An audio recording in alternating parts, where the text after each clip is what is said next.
If you don't have self-confidence, here's what you have. You have a really bad reputation with yourself. You have built a habit of not keeping the promises you make to yourself. We've all heard this before.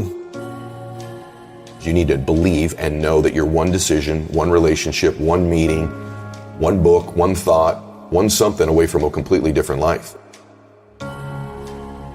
Here's how I built what I would call almost superhuman confidence in spite of my insecurity. Think about that. Superhuman confidence in spite of my insecurity. It's an effort play. If you don't have self-confidence, you've never kept the promises you make to yourself.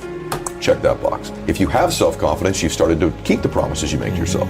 If you want to have superhuman self-confidence, you keep the promises you make to yourself and one more. So if I'm going to get up and I'm going to work out, I'm going to do 10 reps in the gym, I do one more. Wow. If I'm going to do 45 minutes on the treadmill, I do one more. If I want to make 10 contacts in a day, I do that and one more. If I'm going to tell my daughter I love her every day, I'm going to do that and one more. Wow. Because in life, we don't get our goals, we get our standards long term. And so if your standard is one more, what starts to happen is you go, I'm willing to do things other people aren't willing to do, and I combine that I have great faith, great associations, and I intend to help people. This is a formula to build wonderful self-confidence and never lack humility when you have it. Never link your confidence to your ability. If it's predicated on your abilities or your achievements, you're always going to be chasing it. But if you link your confidence to your intentions, man, you have beautiful intentions. And that is something I knew about me. I know I have a good heart.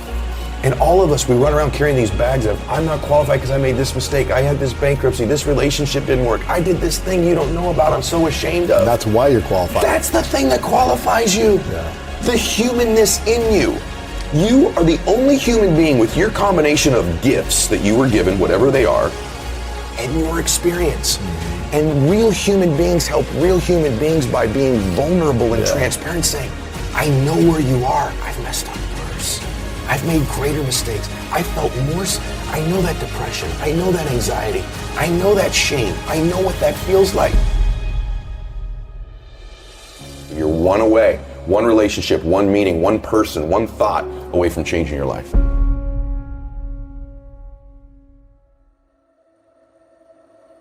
So how do we let go of the past? Well, we have to create a compelling future. In other words, you're not going to let go of one thing until you've grabbed onto the next. So you have to create a new future. You have to create a future in it. And by the way, it's okay that you don't believe all of it initially, as long as it becomes repetitive and we begin to take steps towards it, right? So for me, I still have stuff from my past. There's still a little part of me that doesn't want to be broke. There's still a little bit of fear. But you're not broke. Yeah, but you've interviewed some of the most successful actors and entertainers, so have I. And you get them privately, and sometimes on your show they go, you afraid it's going to go away? They go, yeah, I am. That's why I work so hard. So there's an element of that that's okay. It's creating this vision for your life that's compelling. Can you survive the temporary? And if you can survive the temporary, it says on the other side of temporary pain, you get introduced to your other self. And that other self produces that other life. And so here's what happens for most of us. We think everything's permanent. And because we think it's permanent, we make permanent decisions based on temporary conditions. Even our bodies, other than our souls, are temporary. But if your body isn't permanent, your problem isn't, your pain isn't, you need to create a different relationship with pain in your life. For most people, their relationship with the pain and the inconvenience is to avoid it. Avoid. So if you could but if you could say to yourself, on the other side of this is this other self. The hardest working you've ever been, the most crazy focused you've ever been, was the happiest you've ever been in your life. And the truth of the matter is that most of you don't understand the effort, the time, the focus, the obsessiveness that's required to do something great with your life. But you have to get great, and you have to be intentional, you have to be obsessive. I know what you put into this. I know what the time is. I know what the relentless pace is. I know what the focus is. I know what you think about. I know this has to be something that's just infectious, and when people get around you, it emanates, and there's an energy, and there's like, this person's just gonna will this to happen. Right. I think just most people dramatically underestimate the amount of obsessive, crazy, relentless focus it takes to be great at something. Yes. And then they go, well, I don't want to be that out of balance or control. Then you don't want to be great.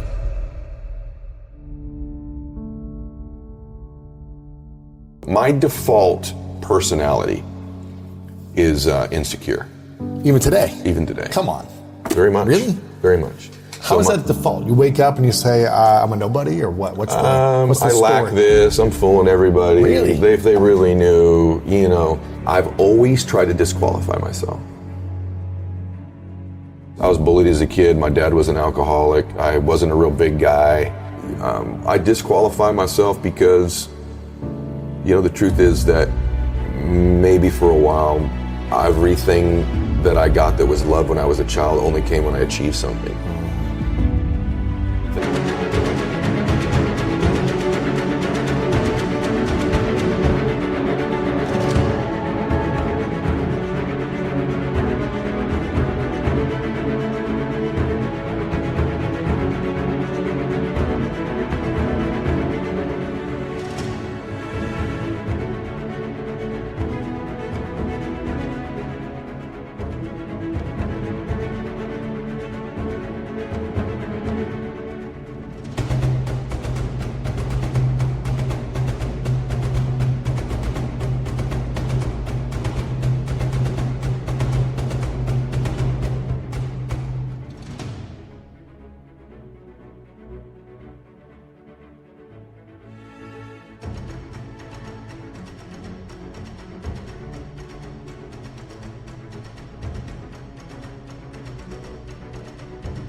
I wasn't good in school. The only thing I was good at was sports.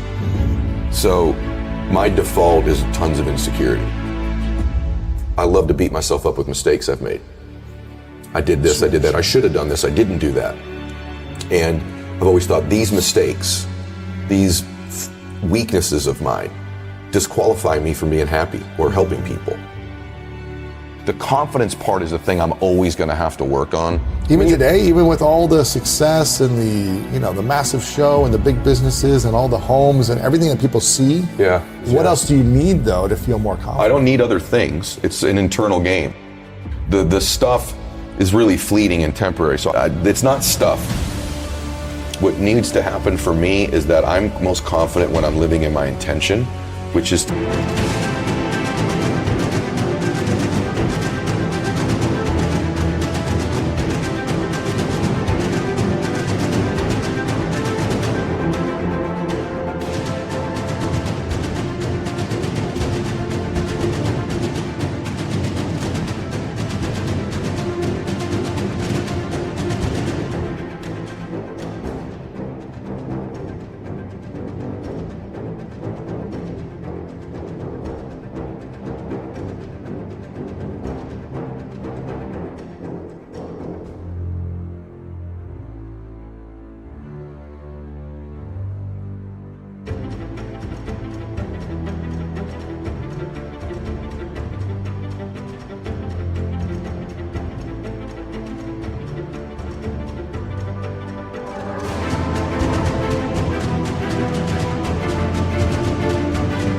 serve. Like, that's a beautiful expression of a man. A real man is capable of real love. Yeah. That's a sign of real strength.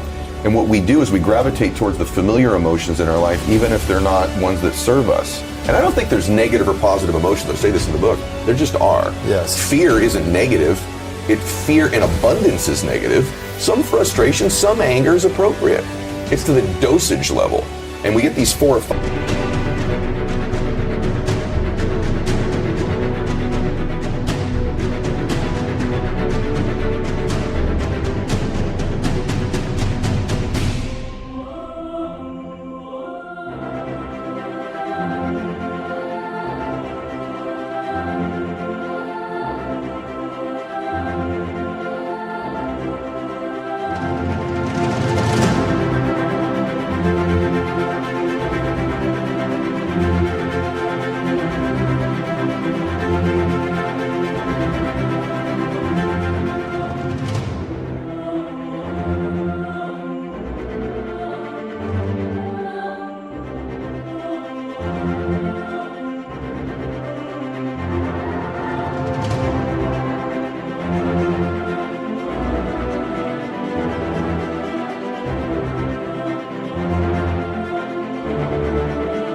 Of them. For me, some chaos is okay. It's fun. It's exciting. It's exhilarating, right?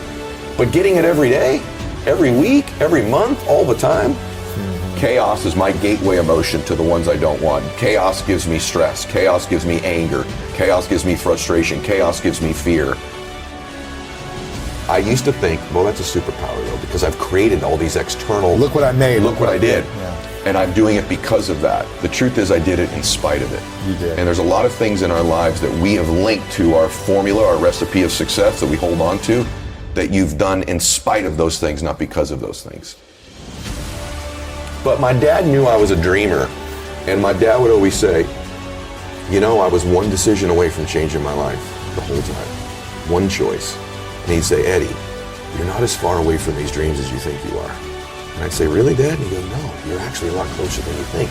But because you think it's so far away, you behave in accordance with that belief system, and it always keeps it that far away from you. If the things most important to you are your worries, fears, anxieties, problems, bills, you will continue to have people, places, and things revealed to you that confirm it. My definition of greatness is that you create a life that matches your vision for your life, and that's greatness, no matter what that looks like for you.